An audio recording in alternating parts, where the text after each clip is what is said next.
For most people, COP refers to uniformed civil servants that look after security in the streets.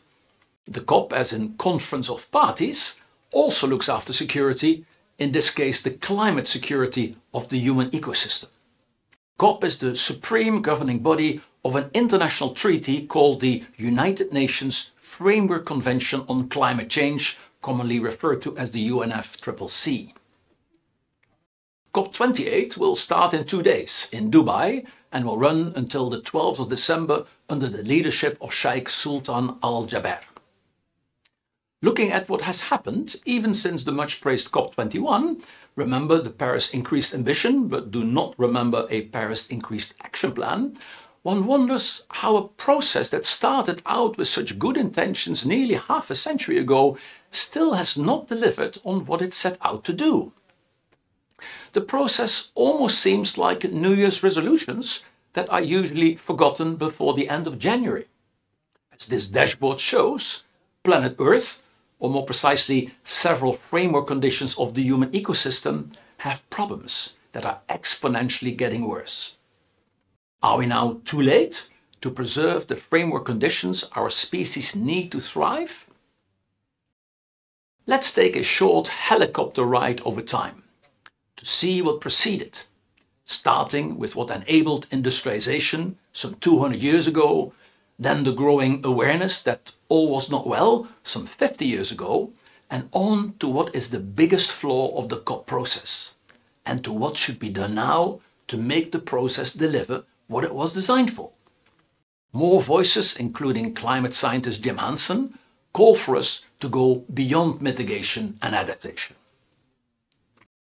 Whilst we all are part of it, few people actually realize we are living in a unique era, enabled by a surge of surplus energy that we discovered 200 years ago as a treasure trove of 500 million years of stored prehistoric solar energy, hence referred to as fossil, in the form of coal, oil and gas. The last 2 centuries we have performed what to our ancestors would have been tantamount to magic. It triggered an unprecedented growth of the superorganism that is now called the global economy. Future history books may refer to this era as the carbon pulse. Prior to 1840, world population had never been more than 1 billion people. Carbon pulse helped double that in just 90 years, from 1 billion to 2 billion people by 1930. In merely 30 years, we added the 3rd billion by 1960, when I joined the party. And we have almost trebled to 8 billion people today.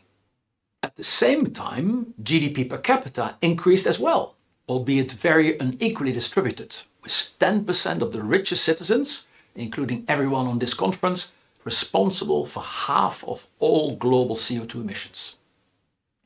It is important to underline that neither this tremendous growth nor today's GDP is primarily the result of the smart work of 5 billion people, with the young ones going to school and the elderly resting. Our innovative ingenuity certainly played a role, but the bulk of the transformation of resources into wealth was made possible thanks to 500 billion people equivalent energy slaves working alongside 5 billion human beings. As each 15 liters of petrol does the same amount of work in terms of joules as an adult person can do in an entire year.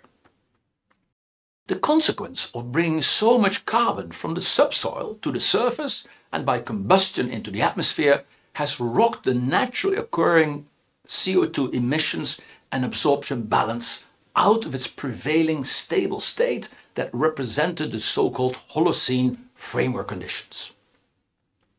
In 2021, CO2 levels breached a 50% rise since the pre-industrial era, and half of that increase came from just the last 30 years, another sign of the great acceleration that is going on. Some scientists now say we're moving into a new era, referred to as the Anthropocene. The irony is that whilst this means era made by humans, it is an era not suitable for humans. Our species need Holocene conditions. Have we acquired the dodo sapien status? or is there still a way out? Well, that is what the United Nations Framework Convention on Climate Change seeks to do. The idea of this international treaty was agreed at the United Nations Conference on Environment and Development, informally known as the Earth Summit in Rio de Janeiro in 1992. 172 nations gathered, including 108 heads of state, 2,500 NGO representatives and nearly 10,000 journalists. The massive interest at the time indicated a shift in the global attitudes toward the environment. Climate concerns only came later. Scientific evidence gathered in the second half of the 20th century indicated that human activity was taking a toll on the environment. It also indicated that pollution and depletion of natural resources occurring in one country could have profound effects on the environment of other nations or the entire planet. At the Earth Summit, world leaders devised plans and policies to protect the environment by involving national and local governments and NGOs. It really started 20 years earlier, so now 50 years ago, because the 1992 Earth Summit was not the first international conference to address environmental issues. In 1972, the UN convened the United Nations Conference on the Human Environment in Stockholm. The Stockholm Conference was the first time that attention was drawn to the need to preserve natural habitats to produce a sustained improvement in living conditions for all, and the need for international cooperation to achieve this. The emphasis was on solving environmental problems, but without ignoring social, economic and developmental policy factors. That same year, 1972, the Club of Rome published its report Limits to Growth, which attracted enormous attention in the context of the Stockholm Conference and the first oil crisis in the early 70s. Data from the past 50 years show how eerily close the actuals have followed the Club of Rome model lines. We now have entered in the roaring 20s of the 21st century. The Stockholm Declaration that was adopted at the conference was formulated jointly by industrialized and developing countries. It contained principles of environmental protection and development, as well as practical recommendations for their implementation. It may be regarded as one of the foundation stones of the international policy that would come to be known as sustainable development.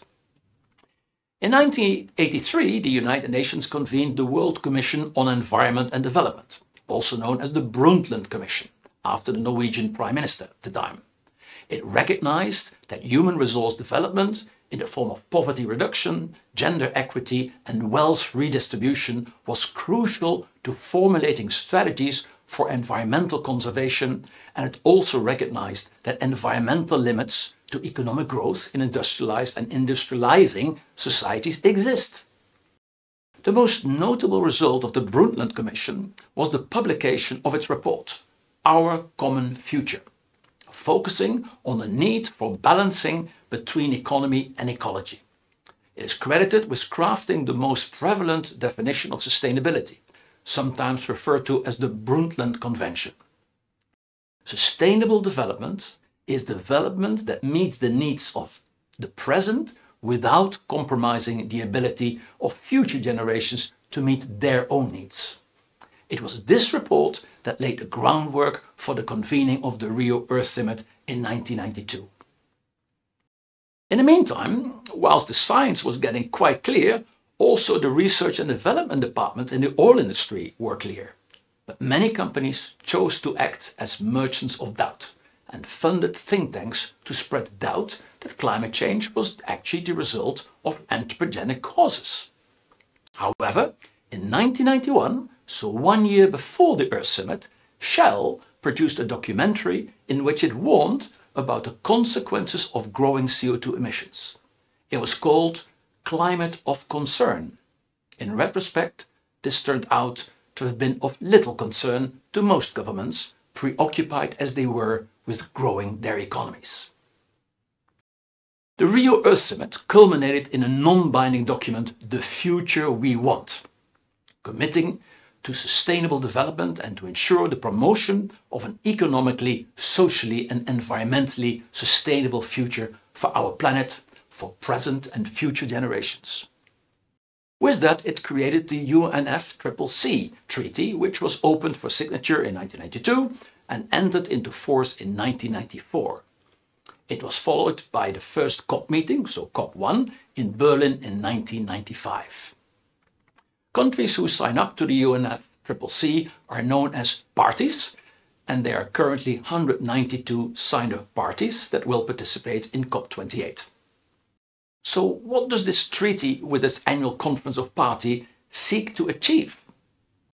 The treaty aims to stabilize greenhouse gas concentrations in the atmosphere at a level that would prevent dangerous anthropogenic interference with the climate system, commonly believed to be around 2 degrees Celsius above the pre-industrial global average temperature. The treaty, as originally framed, set no mandatory limits on greenhouse gas emissions for individual nations and contained no enforcement provisions. It is therefore legally non-binding. The remit of the COPs was also to review the implementation of the treaty by assessing progress in dealing with climate change. COP adopts and takes decisions that must be agreed by consensus. But a treaty can also issue protocols that would set mandatory emissions limits. The principal update is the Kyoto Protocol, which has become better known even than the UNFCCC itself.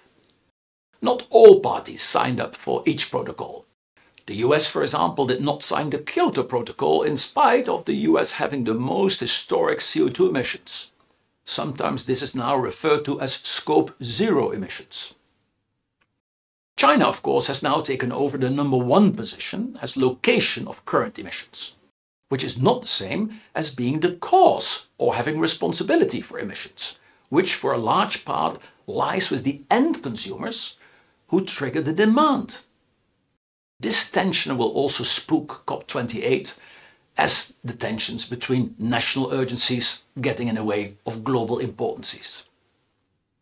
This begs the question whether we are not behaving like a minority interest group of the currently living, with little care for the interest of humanity at large, as the Brundtland Convention calls for.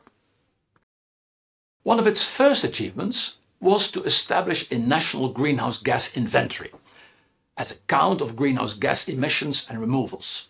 Accounts must be regularly submitted by all signatories of the UNFCCC, and this is something all parties do. That is why it was already known at COP21 in 2015 that even within the Paris increased ambition, the probability to stay within 1.5 degrees was already less than 5%. Even the probability to stay within 2 degrees was then less than 30%. On the final day of COP21, the Paris increased ambition was announced, but there was no Paris increased action plan. Even the agreed nationally determined contribution, or NDCs, that were agreed to reduce national emissions were not met. Progress, of course, is the result of actions, not of ambitions. And thus, after 27 COPs talking about reducing emissions, our acting resulted in doubling of annual emissions. Now the remaining carbon budget for staying within 1.5 degrees Celsius will be depleted by 2030. While it is good that so many countries participate, the COP process has a serious flaw. Its scope is too narrow. It is a process that tries to open a 3-lock door towards a future in which climate warming should stay within 1.5 degrees with just the key of 1 lock. This is why the door cannot open. The only lock for which the Conference of Parties bring the key are supply-side solutions, which is the orange section in its graph. But without also reaching agreements on demand-side solutions in blue and nature-based solutions in green, the door cannot open. If that does not happen, a desirable future will remain out of reach and a hothouse Earth scenario looms. Whilst we still must agree to the structural measures to tackle the cause, we are now too late, which is why we now also have to tackle the symptoms. To provide relief, active cooling in various forms are now imperative to prevent hothouse Earth conditions to set in. Talking about warming has to be enlarged with action about cooling. But first, let's look at the wish list the European Union will take to the COP28. The Council of the European Union has published its wish list. It wants the newly appointed Climate Commissioner Wopke Hoekstra to take to COP28. It includes the following: urgent call for increased global action and ambition in this critical decade, indeed the Roaring Twenties, in line with the IPCC reports. Limiting warming to around 1.5 degrees Celsius requires global greenhouse gas emissions to peak at the latest before 2025 and be reduced by 43% by 2030 and by 60% by 2035 compared to 2019. It underlines that the shift towards a climate-neutral economy in line with the 1.5 degrees Celsius goal will require the global phase-out of unabated fossil fuel. This means no more new coal power, and the removal technologies such as CCS have to help with negative emissions. It calls for a phase-out as soon as possible of fossil fuel subsidies, which do not address energy poverty or just transition. Clearly, there are different routes to take, with very different consequences and implications, including the social dimension. It also calls on global action towards a tripling of installed renewable energy capacity to 11 terawatts. Delivered output will obviously be considerably less, but the installed capacity determines the amount of metals needed for capture, conversion, storage and distribution, for which ever lower density ores need to be mined with ever more energy. It also reaffirms the strong commitment of the EU and its member states towards the delivery of the collective $100 billion goal for climate finance mobilization through 2025. This picture shows an interesting face down, with on the right the very experienced and rare chemical engineer in the European Parliament, MEP Bas Eickhout, who was interviewing the then candidate Climate Commissioner Wopke Hoekstra on the left. The European Parliament's Environment Committee decided after the interview that it was not good enough and demanded written answers to additional questions. Thus, the Parliament obtained in writing the commitment of the new Climate Commissioner that Europe will table that international aviation and shipping emissions are sectors where more action to reduce them is needed in line with IPCC's AR6 Workgroup 3 report. The likelihood of this being agreed at COP28 is minimal. So the EU better invest in high-speed international rail connections to reduce intra-European flights. Japan has done this already, and the US clearly is lagging far behind, but would be well advised to do the same. Here we get to the crux of the problem of Energy Climate 2024 and beyond. We are reality blind in thinking we have time for the transition. Many trends toward tipping points show exponential patterns.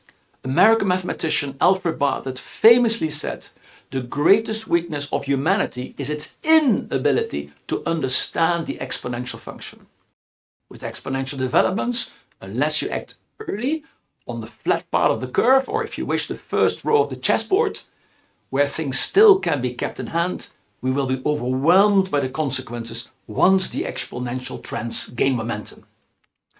Once in the elbow, or second row of the chessboard, things do get out of hand. This brings me to a very important concept: time to effect. If you have a headache and you take an aspirin, after 1 second you still have a headache, and after 1 minute you also still have a headache. If you're lucky, after 1 hour it may subside, but normally it takes a couple of hours for the aspirin to have effect. The same is true for the structural measures we of course still need to take to address the cause, be they reducing emissions or removing emissions by CCS or reforestation. But the time to effect of these measures is too long. Even if we stop anthropogenic emissions today, due to the historic emissions and the climate inertia, global warming would still go on. Many of the structural measures need 20+ years to have effect. Also, growing a 20-year-old tree takes 20 years. Even with more goodwill, these measures cannot avoid hothouse Earth conditions to set in. These would increase loss and damages and trigger climate change-induced mass migration to such an extent that it would render the structural measures ineffective or largely overwhelm their positive effects with greater negative effects. The most serious form of loss and damages will be caused by sea level rise. What energy is to mitigation is water to adaptation, including protecting ourselves from sea level rise.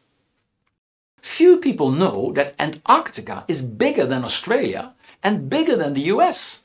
Its surface is 1/35th of the current ocean surface. This means that for every 35 meters of ice that melts in Antarctica, oceans worldwide will rise with 1 meter. Even fewer people know that with an average height of 2,000 meters and peaks of 4.5 kilometers, it also is the highest continent on Earth. Antarctica contains 25 million cubic kilometers of frozen water stacked up like a gigantic tower of ice. If all that ice melts, sea level rise will be more than 70 meters. The Greenland glacier alone is good for 7 meters sea level rise. Fortunately, big ice masses melt slowly. But once the melting gains momentum, it accelerates and becomes unstoppable. We still have a small window of opportunity to slow down this process and to keep the Arctic in the Arctics a little longer. To buy time for the complex interconnected transitions that will be needed to remain within capacity. Eventually, through the communicating vessel principle, the world's coast, where the last 200 years billions of citizens and trillions of capital assets have been situated, are now at risk. Not overnight, but moving them higher up will not happen overnight either. It may take the larger part of a century, during which even more resources and energy will be required to first build an equivalent capacity infrastructure to move to, whilst trying to rescue as much as possible for reuse from the existing coastal infrastructures. Already today, we should accelerate non-regrets and surely stop sure regrets. We must think systemically and adjust our plans to be less reality blind. The point is, besides whether we will have the energy and resources to do all this, we need time for it too. Time we will not have if hothouse Earth conditions would set in to aggravate our predicament and reduce our ability to respond to these challenges. Only with active cooling can we avoid hothouse Earth conditions to set in. With a number of decades of active cooling, we can peak shave the heat overshoot effects to give the required time to have effect to the structural measures we still must take, for them to tackle the cause. Just like a headache and migraine medication vary from homeopathic with pharmaceutical to even surgical interventions, active cooling too has a range of interventions. Do you actually know what the difference is between black, grey and white clouds?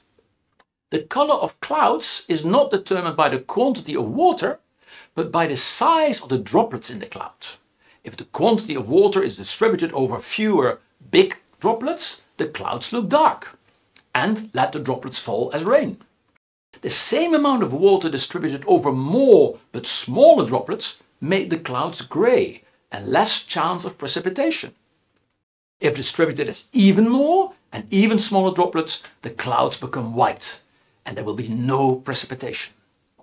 If the water is distributed in even thinner humidity, we see a blue sky, until an airplane passes through it and the humidity forms small droplets around the exhaust nuclei to form the condensation trails.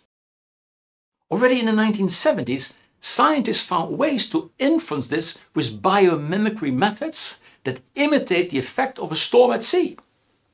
By nebulizing seawater underneath big black cloud systems, the salt particles rise and split the big droplets in more smaller droplets, thus changing the color of the clouds from dark to light, thus also increasing its reflectiveness and thereby contributing to cooling. If we act this decade, we can achieve up to 1 degree cooling with large-scale biomimicry, for whitening or brightening of dark clouds to increase their reflectiveness or albedo. This is why in warm climate, houses and cars often are painted white. If we will not act this decade, the situation will get more severe. And consequently, more severe methods of cooling may be required as well. Even ones that may have unintended side effects or longer persistency periods than the very localized and time-bound method of, for example, marine cloud brightening or MCB. Former Chief Scientist and Climate Envoy Sir David King will speak this afternoon about MCB in a dedicated active cooling session. Dr. Achim Hoffmann will speak about a method to lower ocean temperatures while producing hydrogen, and Dr. Fonger Ipma will speak about how to preserve the thickness of floating ice.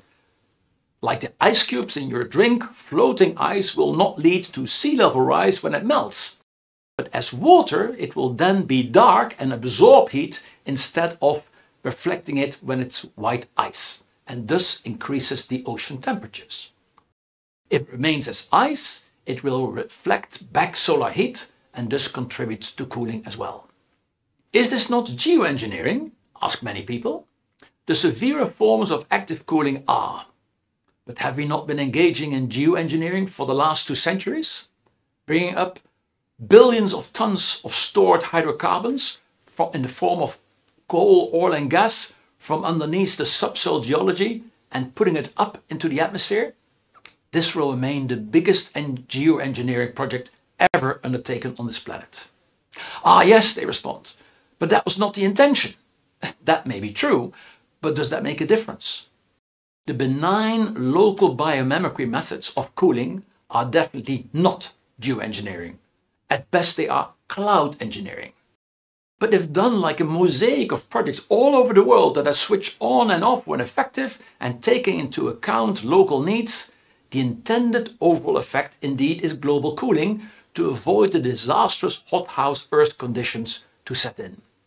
A service that can preserve the framework conditions of the ecosystem that our species now needs more than ever before. Clearly, it cannot wait until COP100. If active cooling will not be rolled out at scale, the framework conditions for the ecosystem for our species will have expired on large part of the planet. Whilst that is no issue for the planet, which is known many framework condition regimes, it is an issue for currently living species that belong to the Holocene. Because if those conditions expire, our species will expire too. Needless to say, this is not on the agenda of COP28. 2 of the most senior European representatives are hailing from the Netherlands, both very well aware of the consequences of not discussing this. And they are intimately involved in what Europe will bring to the table. Sadly, the European Council, whilst recognizing the critical role of oceans, their blue carbon function, and the critical need to protect, conserve and restore terrestrial ecosystems, including forests, as well as inland and coastal water ecosystems, at this moment do not have the intention to even discuss active cooling whilst they are there. Yet the imperative is only too clear. We have informed Dr. Sultan Al-Jaber, who will chair the COP28 proceedings, and Bobke Hoekstra, who will lead the European Union delegation, and Bas Eickhout, who will represent the European Parliament at COP. If they will not find a way to at least begin discussing active cooling topic at COP28, that will become the greatest regret of their lives.